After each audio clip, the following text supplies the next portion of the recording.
Hey everyone, hi, welcome. Welcome. So I wanted to come on here today and talk about, how so many people, and I agree, are talking about and saying that there's this awakening happening. Like we're waking up. And, like this stuff that's going on with race, I don't think hi Hannah, is no coincidence. Like this is really meant to happen, that we're waking up to how the kind of lives that we're living, the type of separation that we're living. And so what the question comes up, because I know I'm feeling this too, is that there's a lot of emotional intensity that comes along with this. That, I saw tons of posts today of people saying how kind of low mood they are, kind of just really nurturing themselves, really taking care of themselves, really having kind of a low day, a hard day. And it's been a hard week, right? It's been a hard week.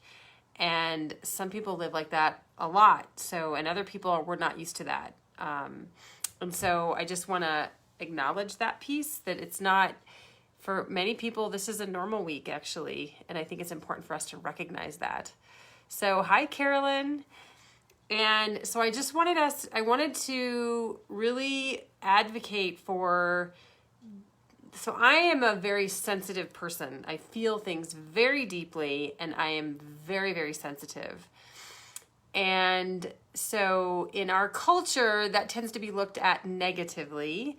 And it's something I've sort of like hidden away for most of my life, or I'd say a big chunk of my life. The last 10 years, I've really blossomed in that area and actually recognized it as a gift, the gift that it is.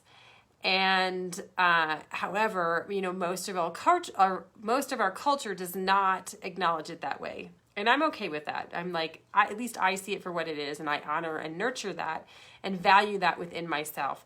Who else here is a highly sensitive person? I would love to hear from you. Like, who really is here a highly sensitive person? Put me in the comments, because I would love to know who else here is highly sensitive. And so I wanted to really advocate for, one, allowing that to be the case, allowing us, hi Jenny, allowing us to have our feelings about things. They're just feelings. We're human beings and we're made that way, and we're supposed to have our feelings. We're supposed to feel this intensity. We're supposed to allow this to happen. And it's actually an important part of our progress. When we suppress the intensity of what we're feeling, when we tune out from that intensity, and believe me, so many of us tune out, and I have my own ways of tuning out, and I'm very aware of that.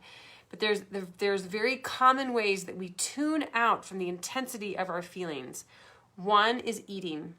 We eat foods that make us feel good. We snack all day long. So salty snacks, high fat snacks, sugary snacks, all kinds of things that we overeat. We go to the refrigerator, we go to the cabinet, and we take out chips or whatever, and we eat. It's a really common way. So pay attention. Look at what you're doing. Look at your habits right now and notice, what am I doing? Do I really need to do this? Am I actually avoiding the intensity of my feelings? Is this my coping skill to do that? It's a very, very common one, probably the most common. All kinds of addictions. So, eating is an addiction as well. So addiction could be alcohol, drugs, or sex, I would even say. Ways, again, that we make ourselves feel better, like we have this instant gratification, to not have to feel bad about the feelings that we have, to not have to actually feel the feelings that we have, and to tune out.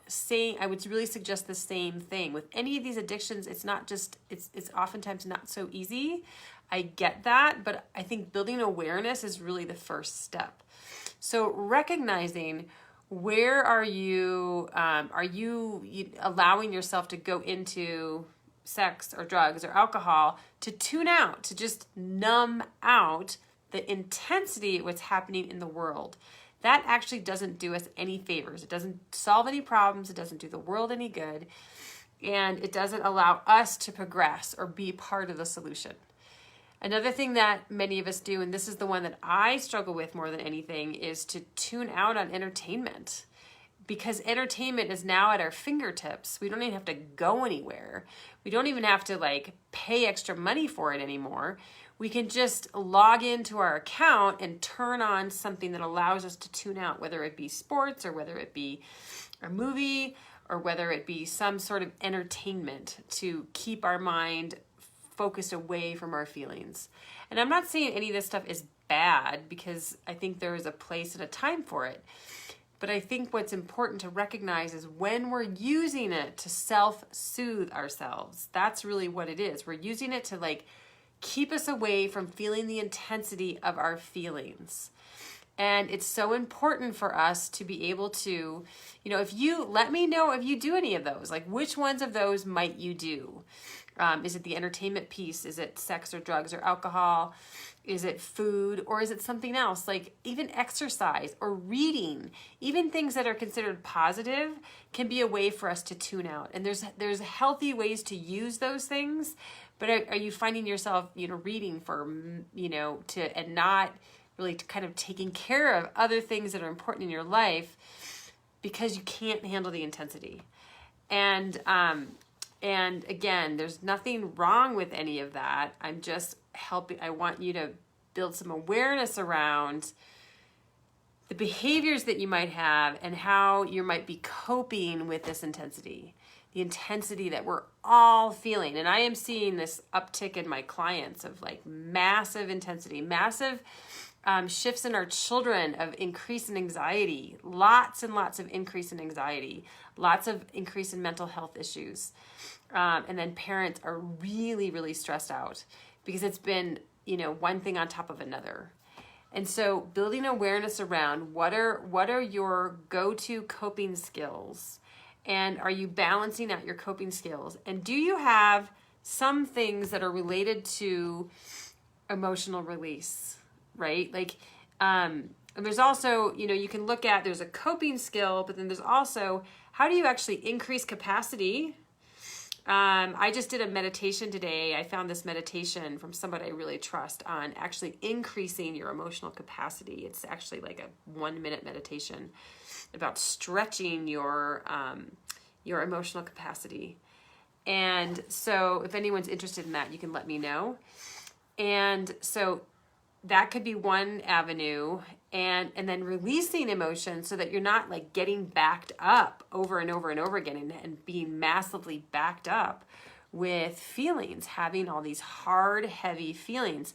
And I'm going to tell you that the stuff that's happening in the world today is triggering stuff from our early childhood, people that we have seen mistreated in our lives, not only in our generation, but multi-generational trauma lasts for 14 generations. This is not something that heals after a couple generations. So we have seen mistreatment, and our ancestors have experienced mistreatment. I am certain of that, and I'm sure you would agree with that. All this mistreatment that's happened generation after generation, it actually takes 14 generations for that to heal. It can happen sooner, but if we don't do anything about it, it takes that long. And so it's really important to recognize that. It's important to have a way to release your feelings. And there's many different ways to do that. And there could be ways using movement or Tai Chi or Qigong. There could be ways around, there's also some like somatic experiencing. There's therapeutic methods that use movement as well to do that. And so movement is one that I love. Yoga can be one, and even just, some exercise to help regulate yourself on a regular basis is huge. Some kind of movement I highly advocate for. So energy can move through our body is a huge one.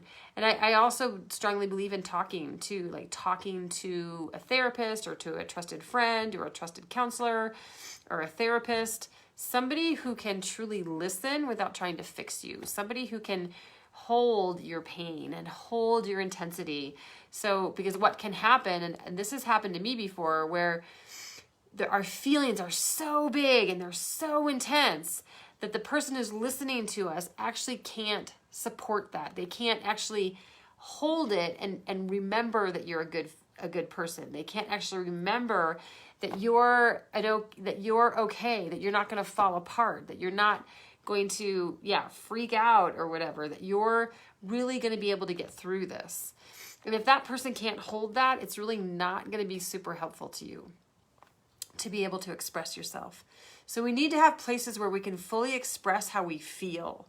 And that's something I've done in a practice called listening partnerships, where I actually, myself and another person, we support one another and just listen to one another and hold space for the other person to have their intensity and their feelings and their grief and their sadness, their anger, their frustration, their just any kind of harshness they might feel towards somebody, any kind of feeling that they might have. And we don't judge it. And it's really important that we have a space for that when we're feeling emotional intensity. So I'm going to just kind of recap here in terms of building awareness around what are your coping mechanisms? What are you doing to cope? Even the healthy ones, are you balanced in how you're using coping mechanisms? And then really being aware of the ones that aren't serving you, that are really not healthy for you or your family. And then 2 is to have a way to increase your capacity. Listening partnerships can actually increase emotional capacity as well. So finding ways to increase your capacity to deal with emotions. And then the 3rd one is a way for emotional release. And one of the ways I think of emotional release as well is that when we are able to release feelings, we increase our capacity, right? We increase our ability to connect with other people, and we increase our capacity to bring in more, to process more feelings that we might have. So it's a way to help things to move on a regular basis. And like massage is another way that you can support yourself in your emotional process, because that's a way that, because we store stuff in our bodies too.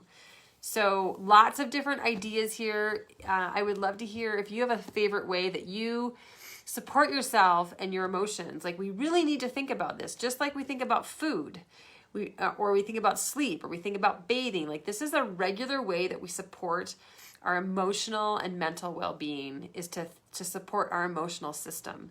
And if we're not thinking about that, that's when we end up getting, having some big challenges in life and really kind of wigging out perhaps. And so just to know that this is all normal. It's all normal. I know that a lot of people are feeling intense feelings right now.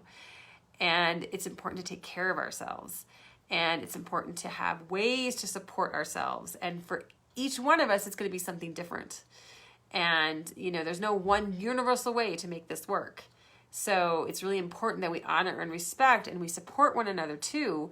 And if you can have friends that you can support one another to and your emotional well-being, that's a really great way to do it. So let me know what you're doing to support your emotional well-being. I think it's important that when we share this, that we can learn from one another as well, and we can try new things that might support us too. So I hope this is helpful to you. I would love to get your comments back. If you're watching this, put the replay in there in the comments, and I'd love to hear more. All right. Have an amazing day, everyone. Bye.